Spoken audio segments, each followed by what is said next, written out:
Pemirsa, ratusan pengusaha muda se-Aceh dilatih kewirausahaan oleh Dinas Pemuda dan Olahraga Provinsi Aceh selama 3 hari di salah satu hotel di kawasan Blang Padang, Kota Banda Aceh, Sabtu pagi tadi. Usahawan muda ini dilatih untuk semakin meningkatkan mutu dan kualitas produksi usahanya, sekaligus mengembangkan usahanya yang selama ini telah mereka geluti.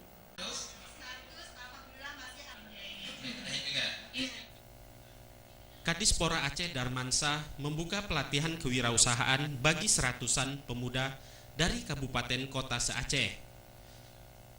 Pelatihan yang dilaksanakan selama 3 hari ini menekankan pemuda sebagai kader pemimpin bangsa di masa depan. Perlu dibekali dengan berbagai pengetahuan, keterampilan, dan khususnya untuk meningkatkan usaha yang sudah dilakoni selama ini. Pemuda juga perlu diberi peluang untuk mengembangkan potensi yang ada dalam dirinya untuk penguatan usaha produktifnya.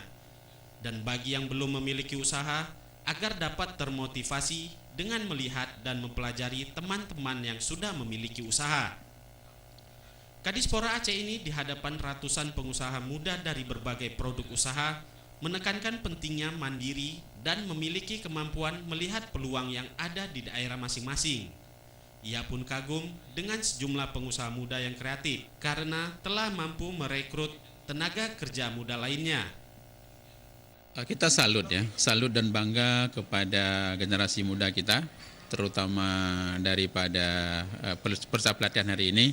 Mereka sudah terang-terangan menyatakan bahwa mereka ingin jadi pengusaha, tidak ingin jadi PNS. Jadi semangat ini perlu kita bina dan kita pupuk dan kita sebarkan kepada semua generasi muda kita, bahwa sesungguhnya menjadi pengusaha itu lebih baik dan akan memberikan lapangan kerja pada yang lain.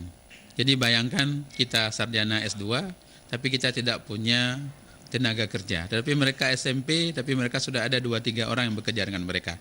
Tentu kita salut dan bangga pada mereka, dan tentunya pemerintah Aceh melalui Dinas Diaspora akan terus berupaya dan mendampingi sehingga semangat ini akan menular kepada generasi-generasi muda Aceh lainnya.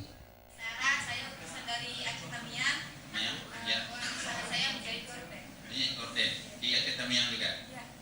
Setelah membuka acara pelatihan tersebut, Kadispora Aceh memperkenalkan diri dan selanjutnya satu persatu peserta pelatihan memperkenalkan diri serta usaha yang digelutinya, seperti menjahit, roasting kopi, sabun mandi dari kopi, pasta asam sunti, juga usaha kecil lainnya. Tim Liputan Aceh TV.